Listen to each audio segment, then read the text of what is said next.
안녕하십니까. 오늘 같이 인공지능에 대해 살펴볼 정상근입니다.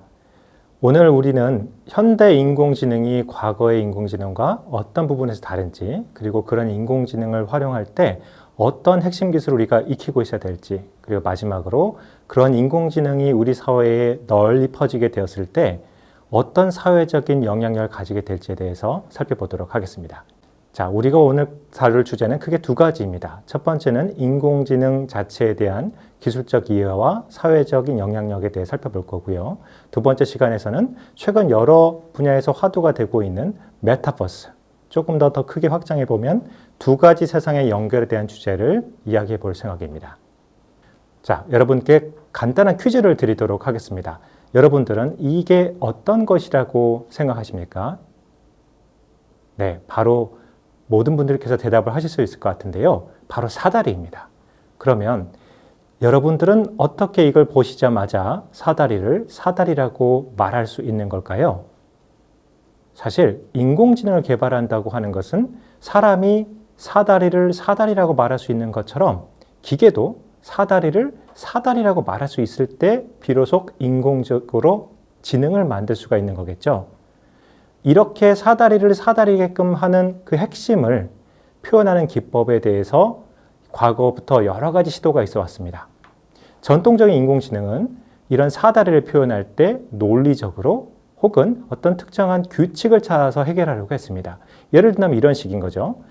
사다리라고 하는 것은 두 가지 세로축을 가지고 있고 세로축 사이에 손과 발을 오르내리게 할 수 있는 가로축의 구조물을 가지고 있는 어떤 것, 뭐 이런 식으로 정의가 되어 있겠죠. 자, 그러나 그런 식으로 정의되어 있는 방식의 인공지능 기법들은 실험실 안에서는 잘 작동될 수 있겠으나 실험실 밖에 나가게 되면 그러한 규칙들이나 언어들이 달라지기 때문에 잘 작동되지 않는 경우가 많습니다. 현대 인공지능은 그리고 여러분들이 최근에 보고 있는 여러 가지 인공지능의 중요한 기술들은 이러한 사다리를 사다리라고 표현하는 방법을 다른 방식으로 배우게 됩니다. 그 방식을 간단하게 소개해 드리겠습니다. 자, 그것을 가능케 하는 것이 바로 표현학습입니다. 이렇게 사다리에 구멍을 뚫어 놓고 그 구멍을 기계가 수천 장의 사다리 이미지를 보면서 스스로 메꾸도록 노력하게끔 합니다.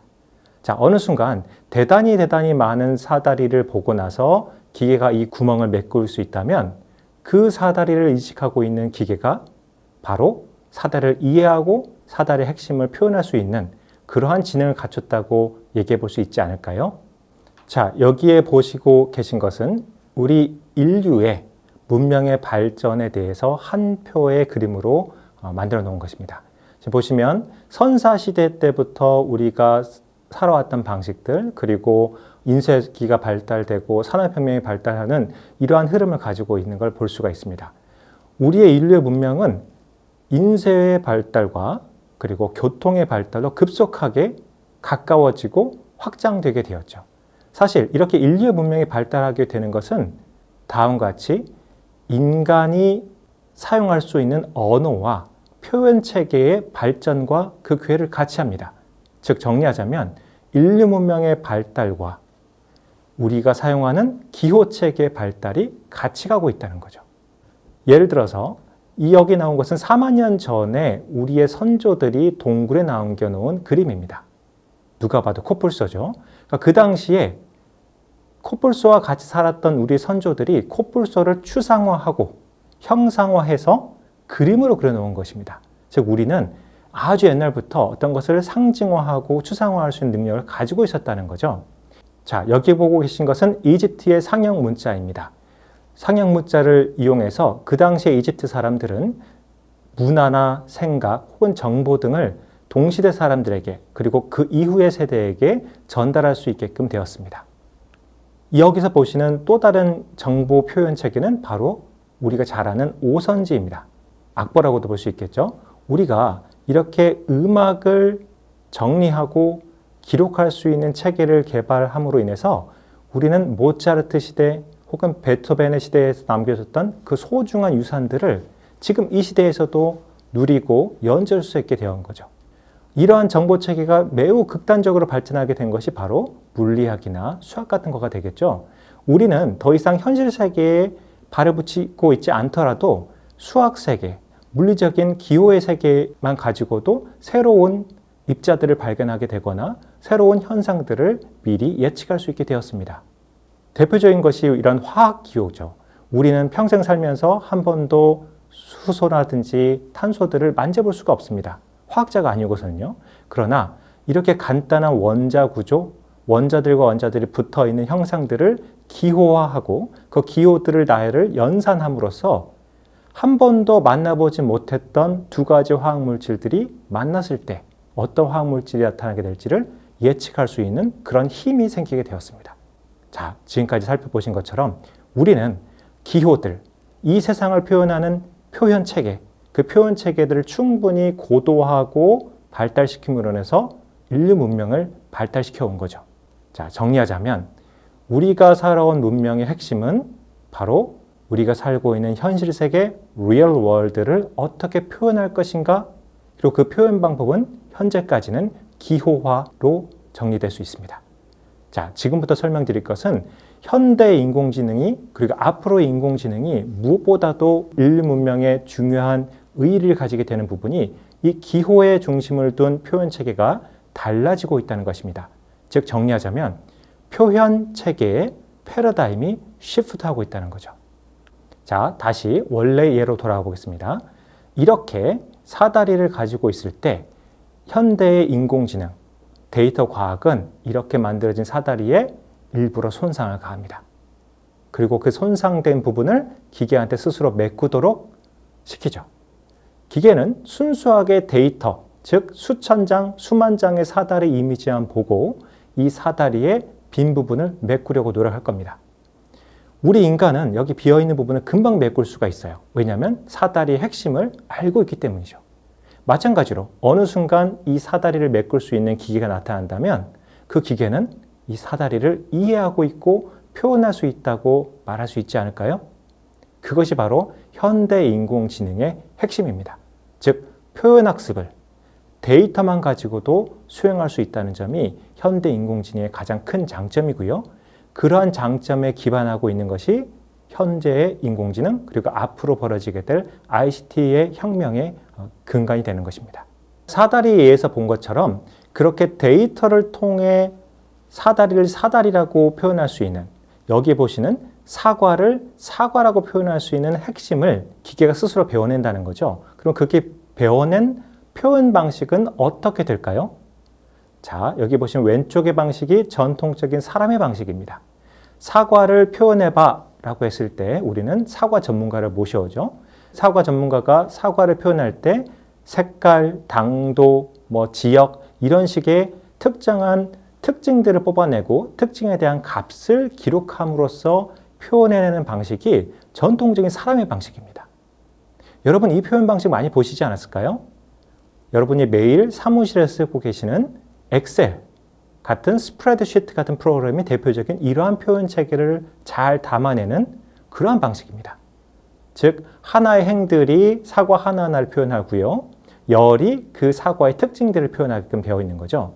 자, 그러나 수많은 데이터를 통해서 최근에 인공지능이 배워내는 사과의 핵심 정보는 더 이상 왼쪽의 방식처럼 사람이 읽고 쓸 수 있는 방식이 아닙니다. 바로 오른쪽에처럼 숫자들의 덩어리로 이것이 표현되게 됩니다. 정리하자면 사과를 하나의 정보로 표현해내는 방식이 숫자들 50차원 혹은 100차원으로 표현된다는 거죠. 자, 이렇게 표현된 방식은 크게 두 가지 이름으로 부를 수 있습니다. 자, 왼쪽의 방식, 고양이를 고양이라고 표현하는 방식 중에 하나가 one-hot representation이라고 부릅니다. 어떤 방식이냐면 평생 우리가 쓸 수 있는 어휘의 수를 예를 들어서 10만 개 정도로 해볼게요. 그런데 그 10만 개의 어휘 중에 고양이에 해당되는 어휘가 네 번째에 있다고 하면 네 번째에 있는 어휘만 1이라고 하고 나머지 다 0이라고 표현하는 거죠. 이것이 전통적인 사람의 방식입니다. 기호의 방식이죠. 여러분이 쓰고 있는 사전적인 기호들, 예를 들어 고양이, 개 같은 것들이 바로 사전에서 몇 번째 존재하고 있는 어휘인가 이렇게 표현하는 방식인 거죠. 이 방식의 가장 큰 장점은 우리 인간의 방식이기 때문에 고양이가 고양이란 어휘로 표현되고 그 어휘가 다시 000, 100처럼 원핫 표현 방식으로 되었을 때 다시 역으로 000, 100으로 표현된 것은 고양이다라고 우리가 역으로 추적할 수 있습니다. 자, 그러나 지금 각광을 받고 있는 딥러닝 혹은 신경망 기반의 인공지능이 배워내는 표현이라는 것은 오른쪽의 방식입니다. 즉, 고양이를 기계가 어떻게 인식을 하는 순간 그 인식된 결과물들은 오른쪽 아래에 표현된 것처럼 34.2, 93.2 이런 식으로 숫자들의 덩어리로 표현된다는 거죠. 단 그 숫자의 덩어리가 왼쪽에처럼 10만 개 정도로 큰 것이 아니고 50차원, 커봤자 1000에서 2000차원 정도로 굉장히 컴팩트한, 간결한 형태로 표현된다는 거죠. 또 하나의 차이는 왼쪽의 방식이 000, 100처럼 하나의 숫자 1에 모든 정보가 몰려 있다면 오른쪽의 방식은 고양이라는 정보가 50차원 혹은 100차원의 넓은 차원 안에 펼쳐져 있다는 겁니다. 그래서 Distributed Representation이라고 부르죠. 자, 정리하겠습니다. 고양이라는 기호를 표현하는 방식은 왼쪽 방식, 우리가 편하게 적용했던 방식이죠. 오른쪽의 방식이 기계가 고양이를 받아들이고 컴퓨터 안에 저장하는 방식으로 앞으로는 쓰이게 된다는 겁니다. 즉, 원화 레프레젠테이션과 디스트리뷰티드 레프레젠테이션, 분산 표현 방식의 두 가지 용어를 기억해 두시기 바랍니다. 자, 이제 정리하자면 앞서 사다리, 고양이, 사과의 예에서 본 것처럼 수많은 데이터로부터 기계가 현상과 사물의 특징을 스스로 파악하게끔 하는 그러한 기법, 이것이 바로 Representation Learning이라고 부릅니다. 우리말로 하면 표현학습이죠. 이 표현학습 기법이라는 것이 바로 전통적인 인공지능 혹은 전통적인 ICT와 다른 부분입니다. 바로 우리가 데이터를 충분히 넣어주면 그 데이터로부터 그 이후의 처리 과정을 자동화할 수 있는 그 근간이 바로 이 Representation Learning 때문에 가능해지게 되는 거죠.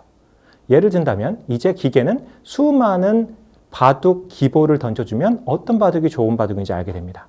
수많은 사과를 던져주게 되면 그 사과들 중에 어떤 것이 사과인지를 알게 되는 거죠.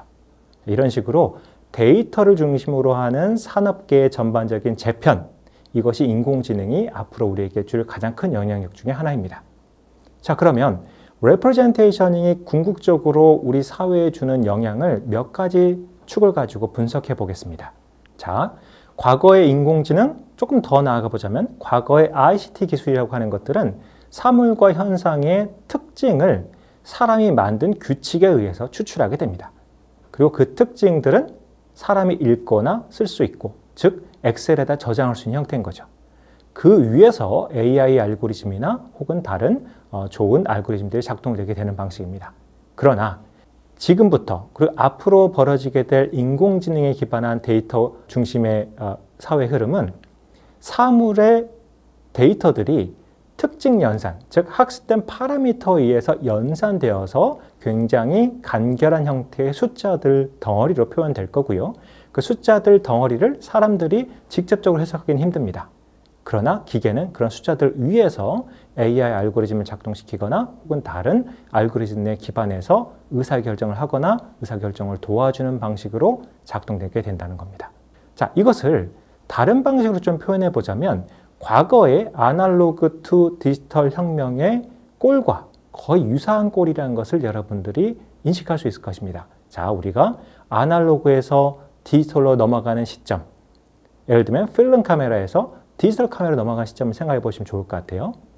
어떤 아날로그적 현상을 디지털 정보로 바꿔서 저장하는 그러한 방식, 그리고 디지털 소자를 이용해서 그 다음에 전자기기를 만드는 기술들, 이런 것들 우리가 잘해왔던 기술들이죠.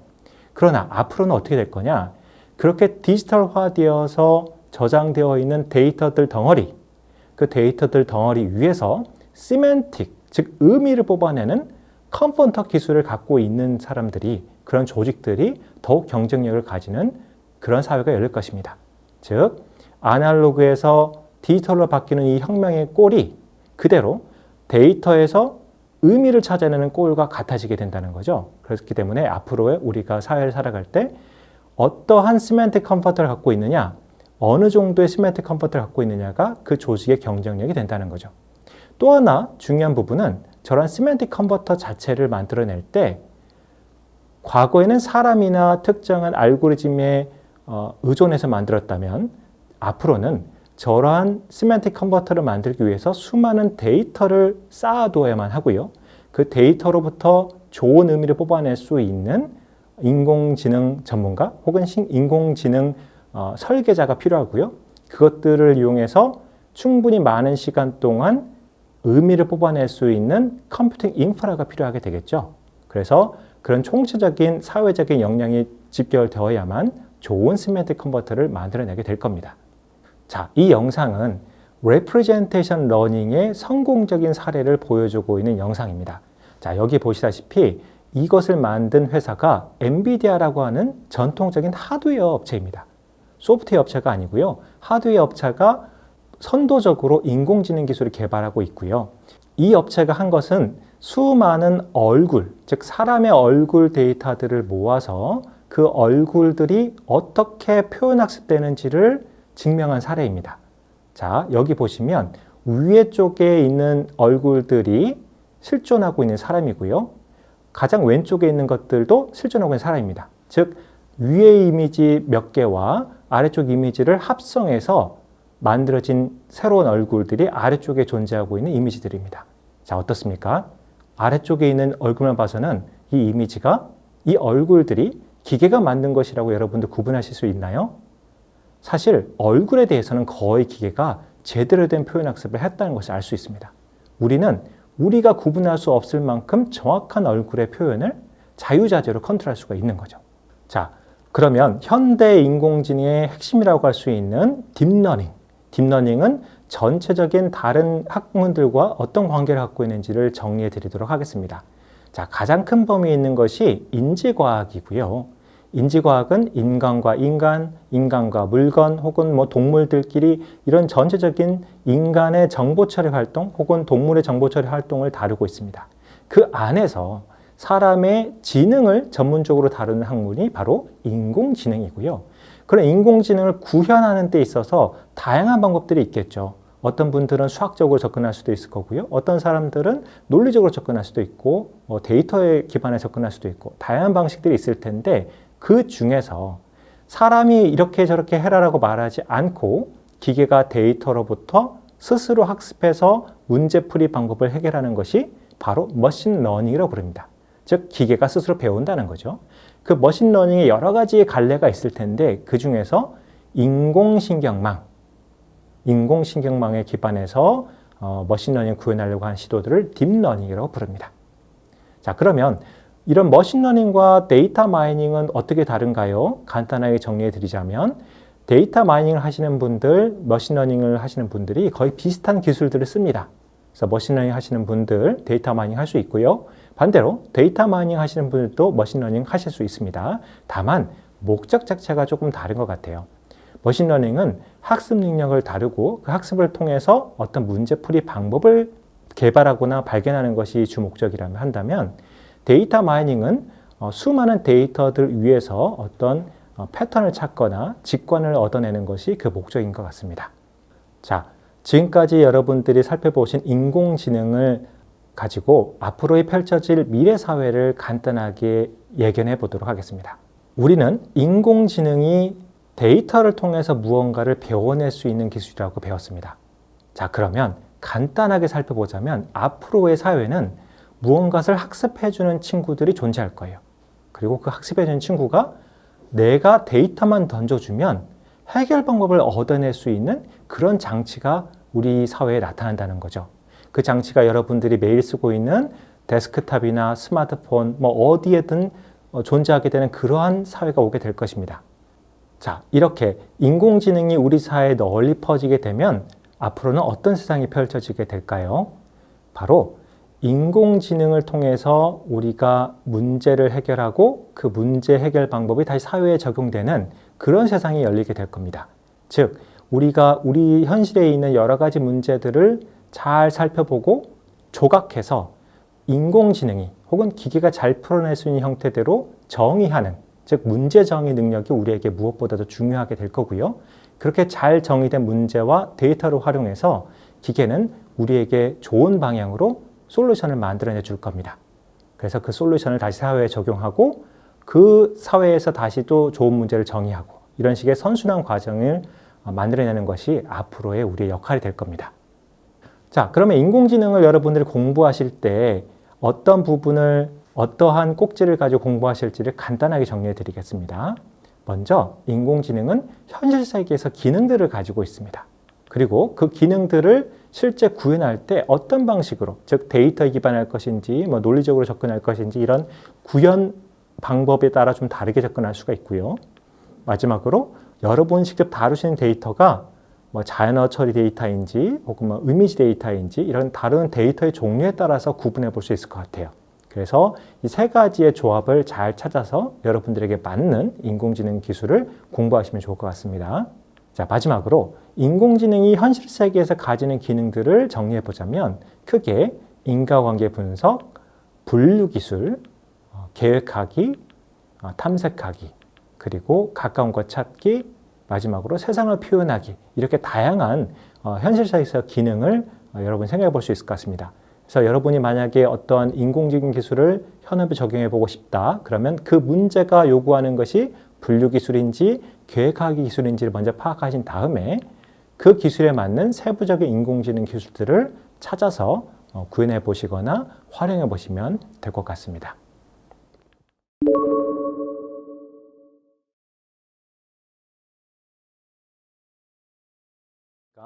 ICT 트렌드 두 가지 세상, 메타버스에 대해서 같이 살펴볼 정상근입니다.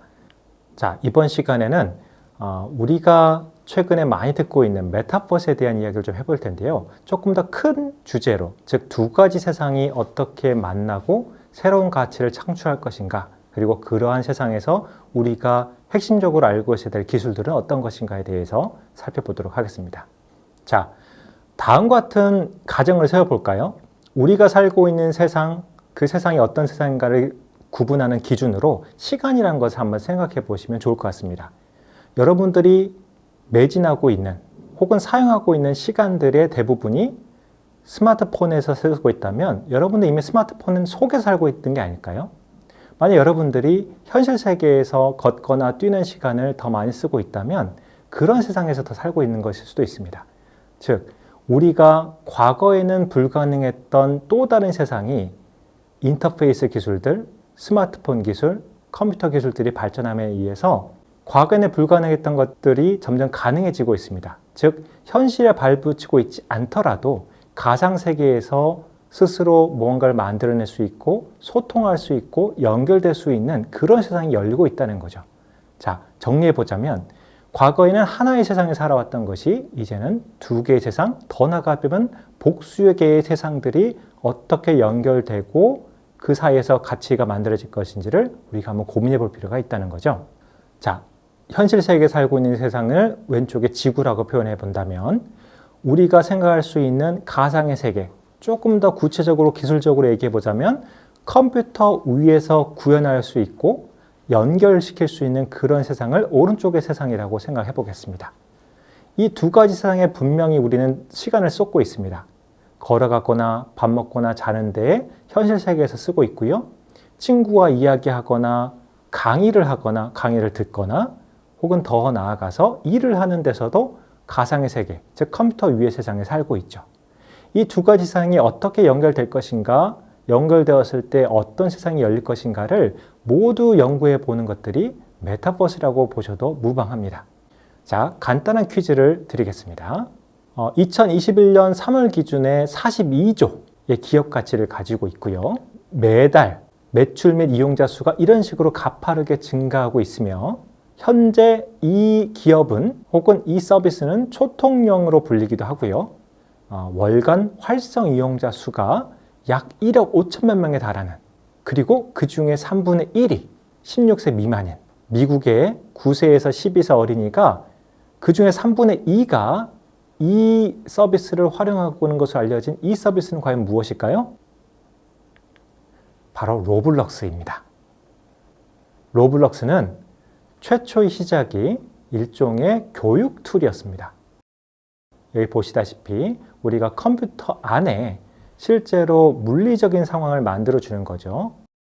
그래서 이렇게 뭐 돌이 떨어지거나 혹은 뭐 차 같은 거를 만들어 차가 부딪히거나 달리거나 하는 이런 물리적인 상황을 시뮬레이션 해보고 그런 시뮬레이션 통해서 학생들이 뭔가를 배워내는 그런 툴이었는데 이것이 확장되어서 지금의 로블록스가 되었습니다.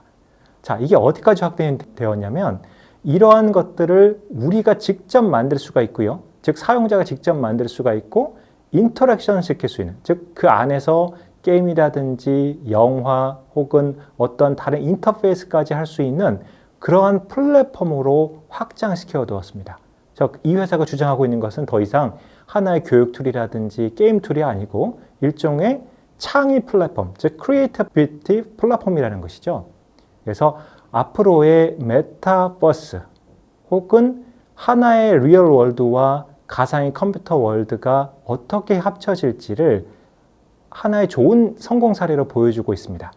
더 좋은 거는 이 두 가지가 묶여나가는 과정에 있어서 구체적인 경제적 가치가 창출되고 있다는 거죠. 자, 두 가지 세상이 겹치는 과정, 교류하는 과정들을 하나씩 좀 살펴보겠습니다. 양극단에 있는 것들, 즉 현실 세계를 가장 왼쪽에다가 표시해 두었고요. 컴퓨터로만 구현되고 컴퓨터 위에서만 우리가 접할 수 있는 것을 Virtual Reality라고 해보겠습니다. 즉 가상 환경인 거죠. 자, 가상현실 이렇게 두 가지를 놓고 봤을 때 현실과 즉 Physical Reality와 Virtual Reality가 어떻게 겹치느냐, 그 겹치는 수준과 단계에 따라서 세부적으로는 Augmented Reality, Mixed Reality, Augmented Virtual Reality 등을 나눠볼 수 있을 것 같아요.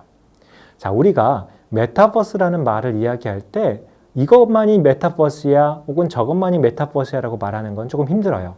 오히려 두 가지 세상에 대해서 어떻게 겹치게 할 것인가, 그리고 그 겹쳐진 세상에서 우리는 어떤 가치를 얻을 수 있고 어떤 경제적, 사회적인 영향력을 만들 수 있을 것인가를 총체적으로 연구해보고 고찰해볼 수 있는 그러한 것이 메타버스이고요. 과거에도 이런 메타버스에 준하는 혹은 세부적으로 들어가 보자면 메타버스의 근간이 되는 기술들을 세부적으로 연구를 해왔습니다.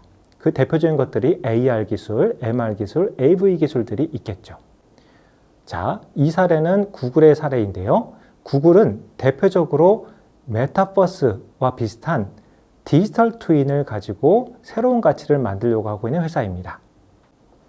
자, 구글은 누구보다도 더 적극적으로 인공지능 기술을 사회에 적용해보고 그 성공 사례를 남기려고 하고 있는 회사 중에 하나입니다. 자, 구글이 이 인도에서 하고 있는 일을 보여드리겠습니다. 이 프로젝트는 인도에 대단히 많이 발생하고 있는 홍수를 어떻게 인공지능 기술과 최근의 여러 가지 ICT 기술을 이용해서 해결할 수 있을 것인가에 대한 이야기입니다. 전통적으로 이 인도 지역은 대단히 많은 홍수를 입었다고 합니다. 근데 그 홍수의 대부분은 홍수가 났을 때 적절한 시간에 홍수가 났다는 알림을 받지 못했기 때문에 발생한다고 해요. 그러니까 만약에 홍수가 났을 때 5분만 빨리 알았더라면 더 많은 피해를 막을 수가 있다는 거죠.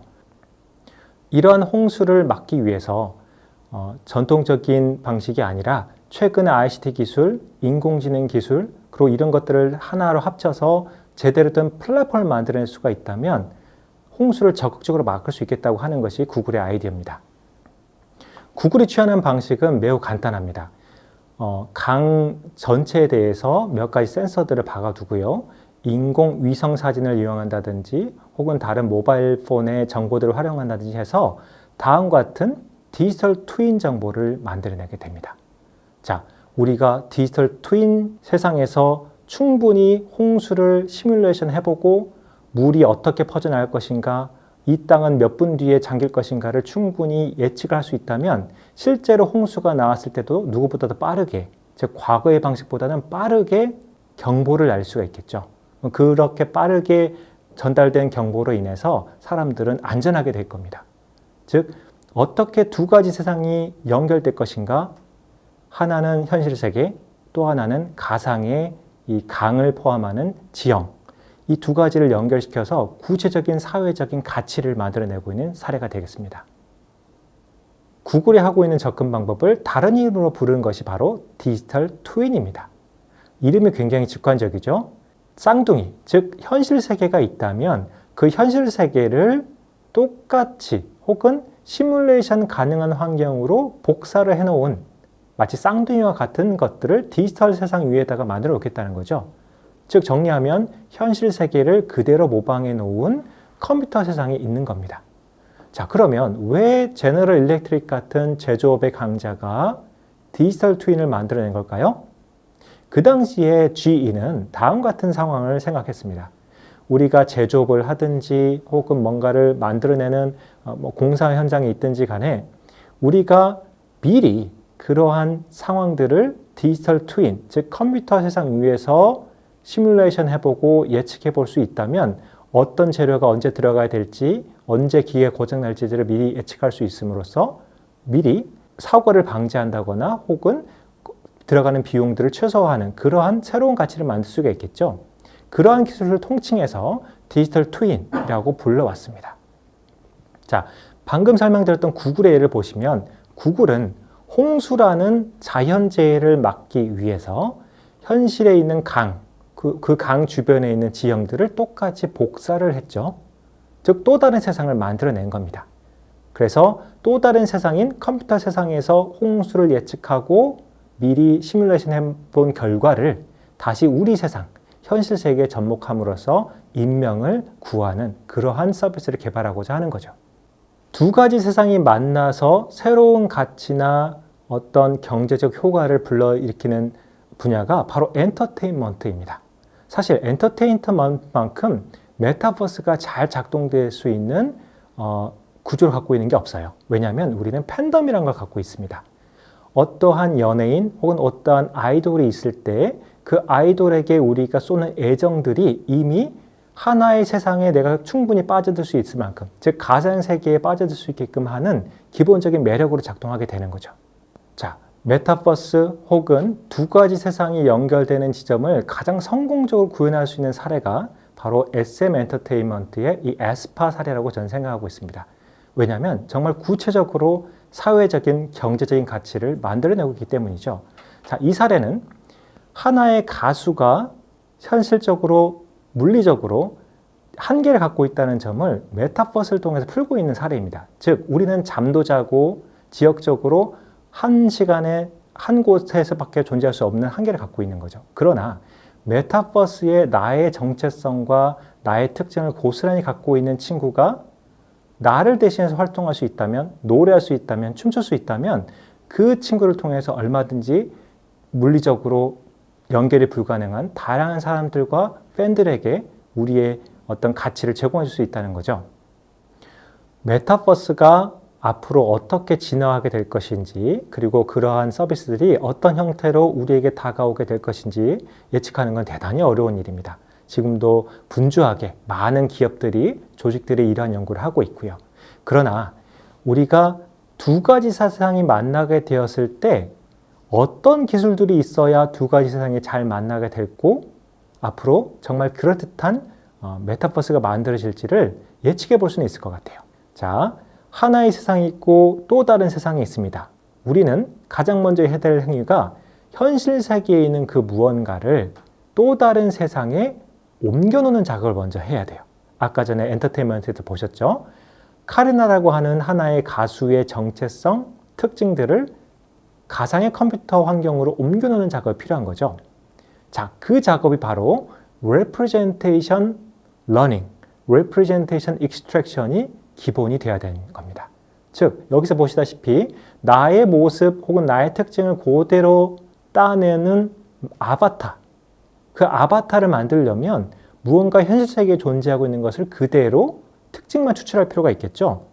한 발 더 나아가 보자면 그런 특징들을 다시 생성시켜야 됩니다. 정말 그럴듯한 모델, 그럴듯한 이미지로 다시 컴퓨터 환경 안에 구현해야 되겠죠. 자, 이 여기서 필요한 기술들이 어떤 것이 있을까요? 첫 번째는 바로 딥러닝 기술입니다. 지금 현재 사물들, 현상들의 특징을 잘 파악하고 학습해내는 기술들이 바로 인공지능, 그 안에서도 딥러닝 기술입니다. 자, 그러면 그렇게 뽑아낸 특징들을 어떻게 컴퓨터 안에 녹여낼 수 있을까요? 바로 컴퓨터 그래픽스 기술이죠. 렌더링 기술, 모델링 기술들을 포함한 그런 컴퓨터 그래픽스 기술이 핵심 기술이 될 겁니다. 자, 단순히 우리의 특징들을 컴퓨터 위에 렌더링만 하면 끝나는 걸까요? 아니죠. 사실 메타버스의 핵심은 사람들이 현실에서 갖고 있는 한계, 즉 나는 여기에 존재할 때 다른 곳에는 존재할 수 없고 혹은 나는 한 사람하고만 얘기할 수밖에 없는 그런 현실적인 한계를 메타버스에서는 해결할 수 있다는 것 때문에 가치를 가지게 되는 거거든요. 즉 컴퓨터 위에 올려놓은 내가 혹은 컴퓨터에 올려놓은 또 다른 어떤 캐릭터들이 다른 캐릭터 혹은 다른 사람들과 굉장히 효율적으로 인터랙티브한 액션을 수행해야 될 겁니다. 즉 나는 자고 있더라도 나처럼 대화할 수 있어야 되고요. 나는 어디서 밥을 먹고 있다 하더라도 나처럼 노래를 부를 수 있는 그런 세상이 펼쳐져야 되겠죠.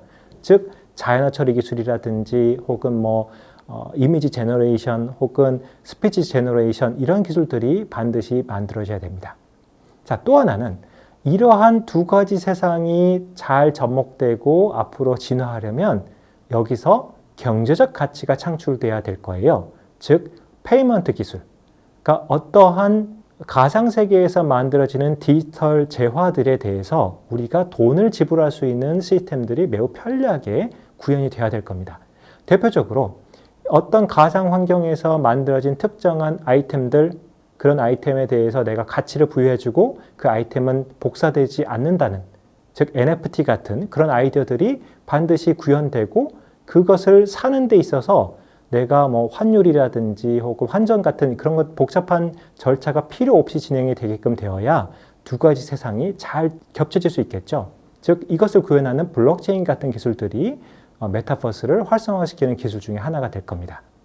자, 마지막으로 어찌되었든 우리는 가상세계에 있는 그 무언가를 감각적으로 얻어내야 됩니다. 즉 마지막에 우리가 얻게 되는 것은 눈으로 혹은 손으로 혹은 몸으로 접하고 감각적으로 느낄 수 있어야 된다는 거죠. 즉 단말기, 터미널 디바이스가 무엇보다도 중요하게 될 겁니다. 지금은 우리가 모니터만 쓰고 있거나 스마트폰만 쓰고 있으나 메타버스가 앞으로 더 진화되고 우리 현실 세계에 깊게 들어오게 된다면 터미널 디바이스를 누가 그렇게 잘 만들 수 있을 것인가? 그리고 그런 디바이스가 얼마나 고품질의 경험을 제공해 줄 수 있을 것인가가 핵심 기술이 되겠죠. 그러한 기술들의 핵심이 되는 기술들은 바로 컴퓨터 그래픽스의 렌더링 기술이라든지 혹은 우리의 피부에 전달해주는 햅틱 기술 혹은 사운드나 혹은 이런 공감각 같은 전체적인 효과들을 제어할 수 있는 4D 이펙트 기술들이 그 기술들에 해당되게 될 겁니다. 즉 터미널 디바이스를 잘 만들 수 있는 기술들, 이것이 메타버스의 마지막 기술이 될 겁니다.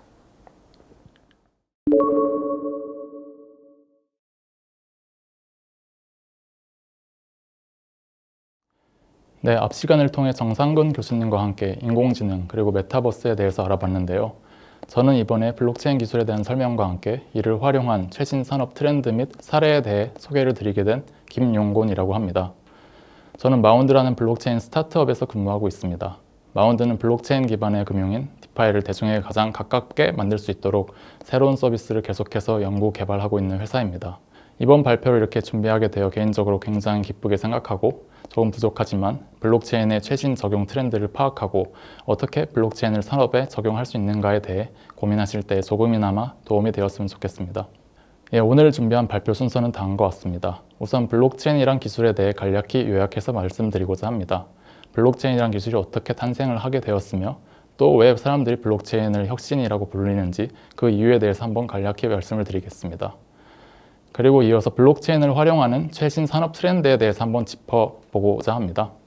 2021년 한 해 동안 가장 주목을 받았던 탈중앙화 금융에 대한 소개와 더불어서 기존 금융 산업에 어떻게 이 블록체인의 기반의 기술이 적용되었는지에 대해서 사례와 함께 얘기해 보도록 하겠습니다. 그리고 기존 산업들의 블록체인을 사용해서 개선을 하는 그런 사례뿐만 아니라 블록체인을 통해 기존에 불가능했던 것들을 가능하게 하는 그런 혁신에 대해서도 말씀드려 보겠습니다. 이어서 금융산업 외에 어떤 사례들이 또 있는지, 그리고 개발도상국에서 블록체인을 활용할 때 어떤 장점에 의해서 어떤 효과를 가져올 수 있는지에 대해서 한번 얘기를 해보도록 하겠습니다. 블록체인은 여러분이 다 아실 거라고 생각하는 비트코인의 발명과 함께 탄생하였습니다. 비트코인이란 그 핵심을 말씀드리자면 결국 중개자에 의존하지 않는 화폐 시스템입니다. 모든 구성원이 같은 거래 장부를 공유하게 되고요. 그리고 중개자 없이도 안전하고 일관성 있는, 그리고 위변조되지 않는 거래 장부를 실현하는 그런 화폐 시스템이라고 할 수 있습니다. 사토시 나카모토라는 익명의 개발자에 의해 탄생하게 되었고, 금융 중개자로 인해 여러 위험을 겪었던 전 세계적 사건들로부터 문제의식을 느끼고 중개자가 필요 없이도 기술적으로 동작하는 화폐 시스템을 목표로 고안되었다고 말할 수 있습니다. 블록체인이란 비트코인의 기술적 기반입니다. 따라서 비트코인과 함께 탄생하였고 탈중앙화된 트러스트를 위한 기술이라고 얘기할 수 있습니다. 결국 블록체인이란 중개자 없이 탈중앙화된 트러스트를 구현하기 위한 기술로 탈중앙화된 방식으로 안전하게 관리되는 거래 장부를 의미합니다. 오늘 발표에서 블록체인의 어떤 기술적인 사항에 대해 디테일하게 들어가진 않겠지만 두 가지 핵심적인 기술적인 부분에 대해 말씀드리자면 블록을 해시 기반으로 연결하는 암호학적 기법에 바탕을 했다라는 점이 있고, 또 블록을 생성하기 위한 탈중앙화된 방식의 합의 알고리즘에 기반을 하고 있다는 점이 핵심적인 두 가지입니다. 그렇다면 블록체인 기술이 왜 중요하며 왜 블록체인 혁신을 이해해야 하는지 여기서 간략하게나마 말씀을 드린다면, 결국 데이터 중심으로 발전하고 있는 현대의 사회에서 데이터 공유 과정에서 발생하는 여러 중요한 문제를 해결할 수 있는 솔루션으로 주목받고 있기 때문입니다. 그러한 문제점을 크게 네 가지로 요약을 해볼 수 있겠는데요. 우선 데이터에 대한 신뢰가 부족해질 수 있다는 문제점이 있습니다. 데이터를 공유하는 과정에서 데이터를 중앙화된 어떤 처리자에 의해서 공유를 하기 때문에 데이터에 대한 신뢰가 부족해질 수 있고, 그리고 중개자가 필요하다는 점, 그리고 그런 중간 중개자에 의해서 데이터가 독점될 수 있다는 점이 문제점으로 발생할 수 있습니다. 또한 사용자 입장에서는 자신의 데이터가 어떻게 사용되는지 불투명하기 때문에 확신을 할 수 없다는 문제점이 있습니다. 또 사용성도 크게 떨어뜨릴 수 있고요. 이러한 문제점들은 현존하는 중앙화 시스템의 한계와도 관련이 있고, 중앙화된 시스템만으로는 이 문제들을 해결하기가 쉽지 않다고 말씀드릴 수 있습니다. 예를 들어 데이터 신뢰 부족 문제는 데이터를 관리하는 권한을 가진 보유자에 의해 유출이 되거나 위변조가 될 수 있다는 문제점을 가지고 있습니다. 또한 데이터가 플랫폼 기업 등에 독점되는 현상은 중앙화된 주체가 사용자의 데이터를 저장하기 때문이며 최근 사회적 문제로도 대두된 바가 있습니다. 한편 기존의 중앙화된 시스템에서는 한계가 있었던 부분에서 블록체인은 강점을 발휘할 수 있습니다.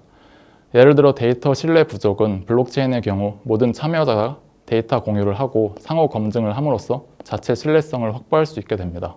또한 기존의 중개자가 반드시 필요했던 부분은 스마트 컨트랙트라는 기술을 통해 블록체인 상에서 사람 개입이 없어도 자동으로 수행할 수 있게 됩니다. 이처럼 블록체인은 데이터 공유에 존재했던 다양한 문제점을 해결할 수 있는 솔루션으로 주목받고 있고, 따라서 기존 중앙화 시스템의 한계를 극복하는 혁신을 촉진할 것으로 기대받는다는 점이 바로 블록체인에 많은 사람들이 주목하고 있는 이유라고 얘기할 수 있겠습니다. 그럼 지금부터 블록체인을 활용하는 최신 산업 트렌드에 대해 얘기를 해보면서 어떻게 블록체인이 산업 자체의 문제점을 해결하고 산업 분야를 발전시키는지에 대해 얘기를 이어나가도록 하겠습니다. 특히 가장 대표적으로 블록체인이 활발히 활용되고 있는 산업이라고 할 수 있는 금융산업에 대해 먼저 초점을 맞춰 말씀드려 보겠습니다. 즉 블록체인 기반의 금융이 어떠한 장점을 가지는지, 그리고 기존의 금융 프로세스를 개선한 사례에 대해 알아보고 기존에 불가능했던 것을 가능케 하는 블록체인 혁신 사례 역시 한번 구체적으로 살펴보고자 합니다. 블록체인 적용이 가장 활발히 이루어지고 있는 분야는 금융 분야이고, 최초의 블록체인인 비트코인 역시 금융에서의 문제, 화폐 시스템을 해결하기 위한 시스템입니다. 그렇다면 블록체인은 기존 금융 산업과 금융 프로세스들에 어떤 식으로 적용되며 또한 어떤 방식으로 기존에 존재했던 문제점들을 해결하고 있을까요? 기존 금융 서비스들이 은행, 증권사 등에서 관리하고 결정해왔던 것과 달리 이용자들 간의 탈중앙화된 합의로 블록체인 상의 금융 서비스가 구현되게 됩니다. 또한 누구나 접근할 수 있는 블록체인을 활용해서 접근성과 호환성이 대폭 향상되게 되고요. 그리고 기존 금융 대비 빠른 속도와 간소화된 프로세스를 장점으로 가질 수 있습니다. 그리고 중개자가 필요 없기 때문에 수수료가 대폭 절감되는 효과도 가질 수 있습니다. 이처럼 기존 금융이 가지고 있던 여러 문제점들을 블록체인을 활용해 개선할 수 있기 때문에 블록체인에 기반한 탈중앙화된 금융이 많은 주목을 받고 있고 발전을 거듭하고 있다고 말씀드릴 수 있습니다. 현대 사회에서 금융 시스템은 아무리 강조해도 지나치지 않을 것인데요. 이미 예금, 대출, 투자, 펀드, 보험, 증권 등 다양한 서비스를 통해서 사회에서 핵심적인 역할을 수행하고 있는 것이 금융 서비스입니다. 그러나 그 블록체인에 기반한 탈중앙화 금융이 대두되면서 기존 금융 서비스들의 문제점들이 더욱 가시적으로 드러나고 있다고 말씀드릴 수 있을 것 같은데요.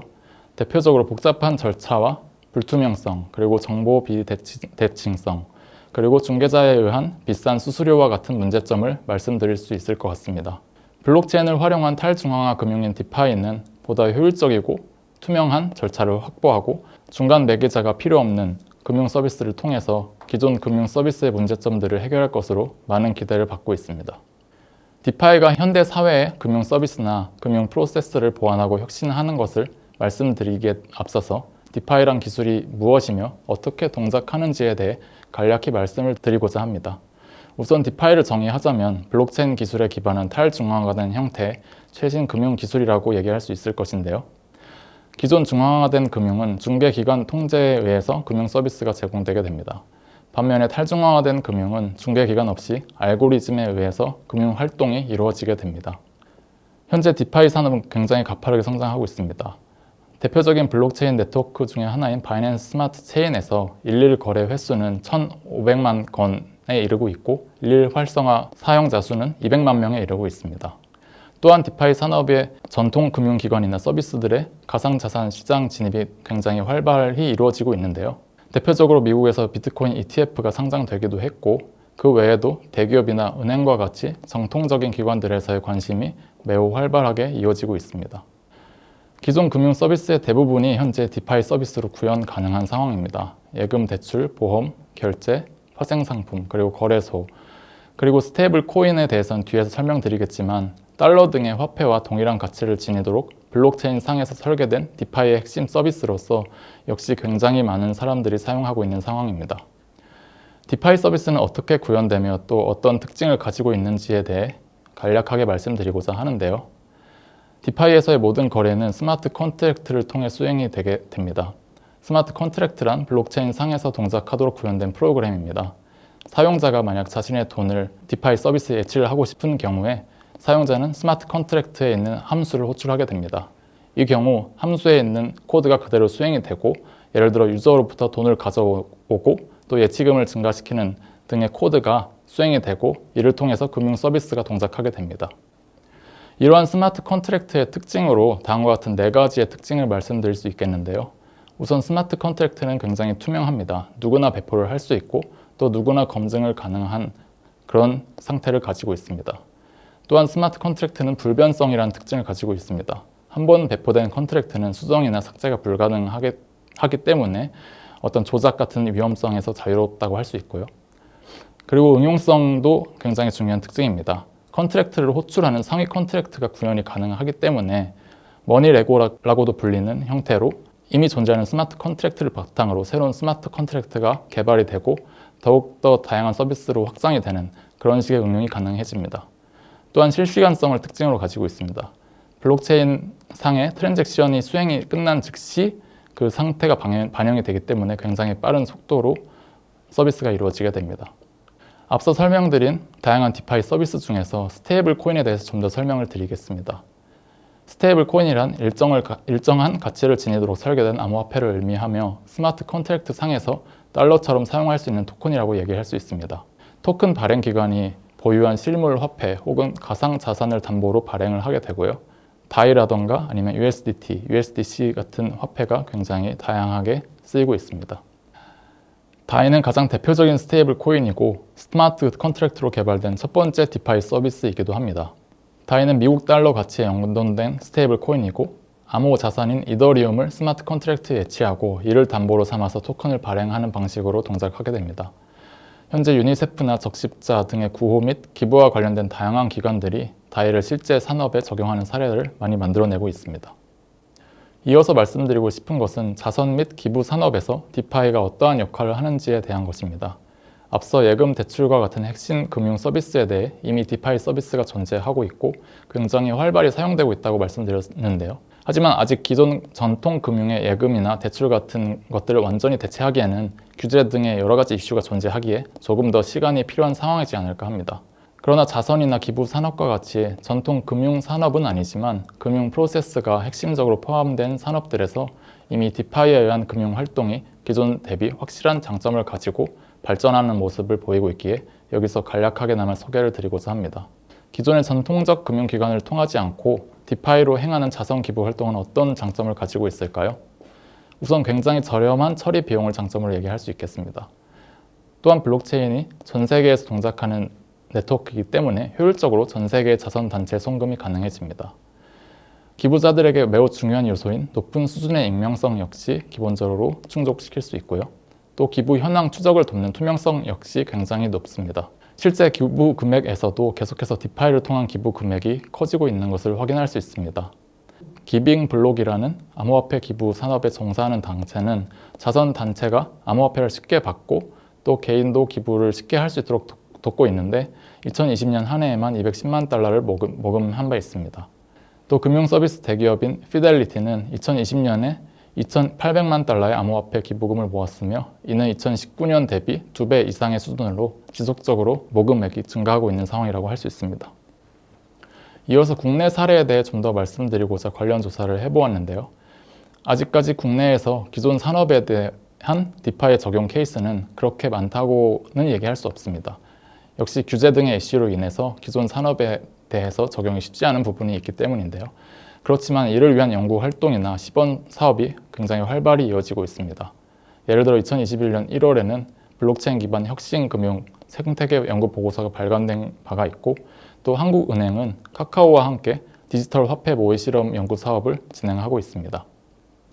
지금부터는 단순히 블록체인 기술을 기존 금융 산업 및 프로세스에 적용해 편의성을 높이는 것 외에 블록체인을 활용해서 기존에 불가능했던 것들을 가능케 하는 혁신적인 사례에는 무엇이 있을지에 대해서 조금 더 말씀드리고자 합니다. 블록체인을 통한 금융 혁신의 핵심에는 크게 두 가지를 말씀드릴 수 있지 않을까 합니다. 우선 기존 금융 서비스 대비 중개 수수료가 굉장히 크게 절감되는 효과를 가져올 수 있다는 점입니다. 그리고 블록체인 기술을 통해서 데이터 무결성 보장이 가능해짐에 따라서 중간 매개자에 의존하지는 않는 거래와 자산 이동이 전 세계 어디에서나 가능해진다라는 그런 혁신을 가져올 수 있습니다. 현재 전 세계에는 금융 계좌를 갖지 못한 경제 소외 계층이 무려 25억 명이나 있다고 합니다. 만약 이들에게 인터넷만 접근 가능하다면 누구나 접근할 수 있는 그런 블록체인 기반의 금융을 제공할 수 있다면 그리고 복잡한 금융 프로세스 없이 제공할 수 있다면 이를 통한 금융 혁신이 굉장히 이루어질 거라고 생각을 합니다. 실제로 블록체인을 통해 접근성을 높이고 중간 수수료를 최소화하는 프로젝트가 UN 등 국제기구나 정부들을 위주로 시도되고 있습니다. 예를 들어서 UN 식량 계획의 빌딩 블록은 블록체인인 이더리움을 활용해서 난민들에게 현금을 지원하는 프로젝트인데요. 블록체인을 활용해서 지불 결제 관련 비용을 줄이고 지원받는 사람의 데이터를 더 안전하게 보호할 뿐만 아니라 블록체인을 통해서 지원이 보다 신속하게 이루어지도록 프로젝트가 진행된 바 있습니다. 현재 10만 명의 시리아 난민이 매일 이용하고 있는 프로젝트이고 그동안 수십만 불의 은행 수수료를 절약할 수 있었다고 합니다.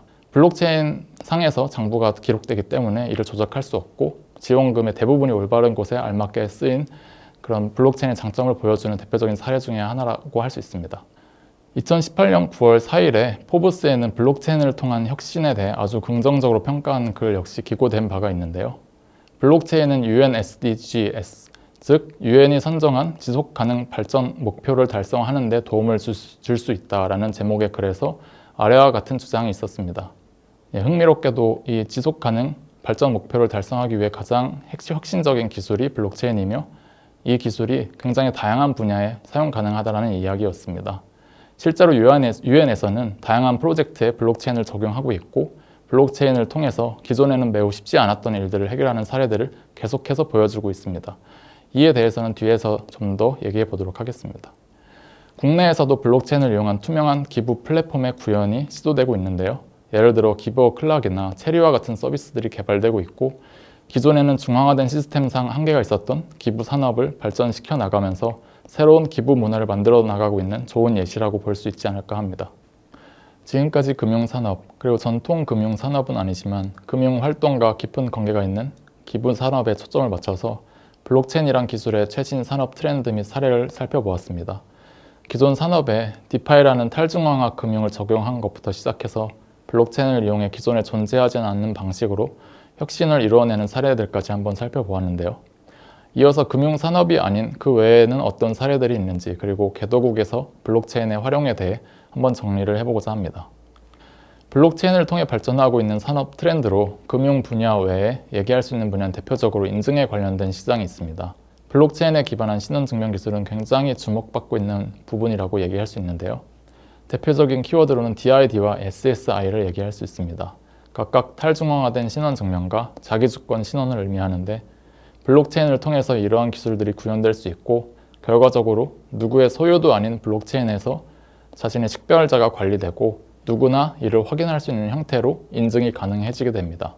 또한 개인 정보를 드러내지 않고 자신에 대한 정보를 증명 가능하게 될 수도 있습니다. 그리고 개인이 자신의 정보를 직접 관리하여 신원을 증명하기 때문에 기존의 인증 시스템에 비해 많은 장점을 가지고 혁신할 수 있는 그런 기능으로 주목받고 있습니다.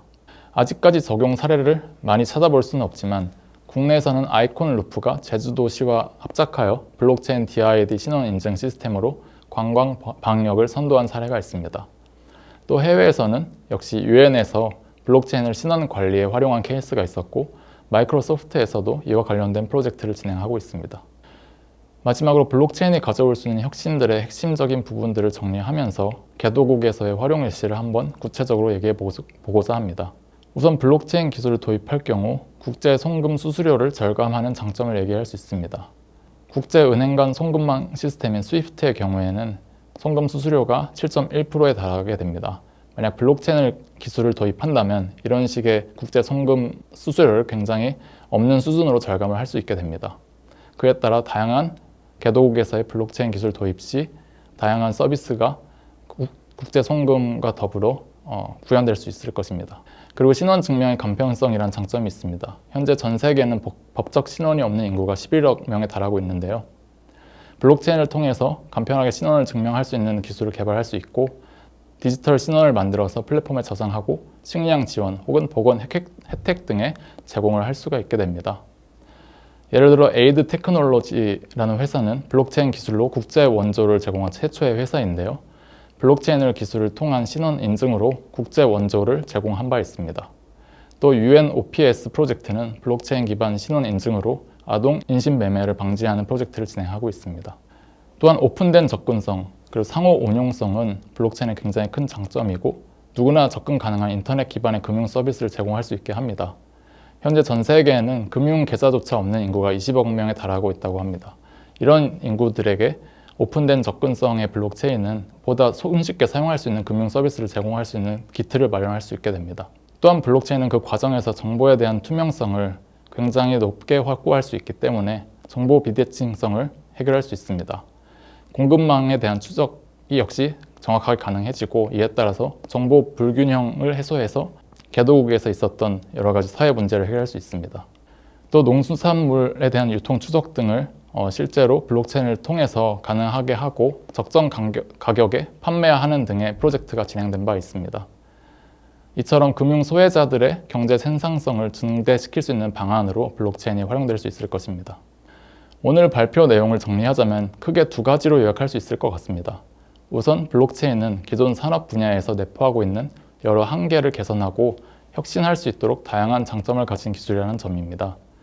블록체인은 항상 필수적으로 필요했던 중앙화된 시스템의 개입을 없앰으로써 IT 인프라 구축 비용을 절감할 수 있을 뿐만 아니라 신뢰성과 투명성을 확보할 수 있고, 중개인을 거치지 않기 때문에 수수료를 대폭 절감할 수 있습니다. 무엇보다 전 세계 어디에서나 접근 가능한 서비스로 참여자 간의 거래와 자산 이동을 가능케 함으로써 다양한 혁신을 현실화시킬 수 있는 그런 기술이 아닐까 합니다. 그리고 다음으로 오늘 발표를 통해 실제로 다양한 산업 분야에서 이루어지고 있는 블록체인을 통한 혁신 사례에 대해 한번 알아보았습니다. 유엔이 추진하는 지속가능 발전 목표에서 블록체인이 활용되고 있는 사례들을 한번 살펴보았고요. 그리고 국내의 다양한 활용 사례를 살펴보았습니다. 신원 증명의 용이성, 그리고 높은 접근성, 투명성, 저렴한 수수료 등 블록체인의 다양한 장점이 개도국에서의 블록체인 활용 시 유용할 것이라고 현재 다양한 연구 및 조사가 이루어지고 있는 부분에 대해 말씀을 드렸습니다. 오늘 준비한 내용은 여기까지이고요. 긴 시간 시청해 주셔서 감사드립니다.